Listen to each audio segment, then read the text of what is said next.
এখন আমরা কি করি? গাইস দেখুন, আজকে অনেকটা দিন পরে আমি পোলাপার হয়ে গেছি বাচ্চা, সেই ওইখানে যাব, দাদাকে বলবো ওখানে নাকি আমাদের। গাইস দেখতে থাকুন। বল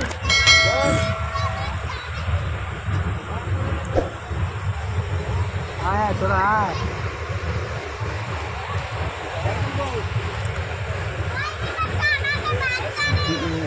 দাদা একে উঠানো যাবে নাকি? কেন? তো গাইস অনেকদিন পরে আশা জেগেছিল, এটাই কিসের নিকে আমরা পোলা বানালাম না, কিসের নিকে উড়া পারতাম। আজকে আমি এত বড় দেখে এখানে উঠতে পারবো না। কই তুই এত বড়? তুই এখন ছোট আছিস, দাঁড়িয়ে তো হয়নি। তো গাইস এখানে আমি আঙুল চুচ্ছিলাম। কি আঙুল চুচ্ছিলাম, কি আঙুল চুচ্ছিলাম গাইস, আমি ভয় গেছি। আঙুল চুষছিলাম। চুচ্ছিলাম না, আঙুল চুচ্ছিলাম। তো আমি তুলে গেছি এখন, আর আমি ছোট হয়ে গেছি। ছোট বাচ্চা। তো গাইস এটা উঠবো আমরা, তাই তো?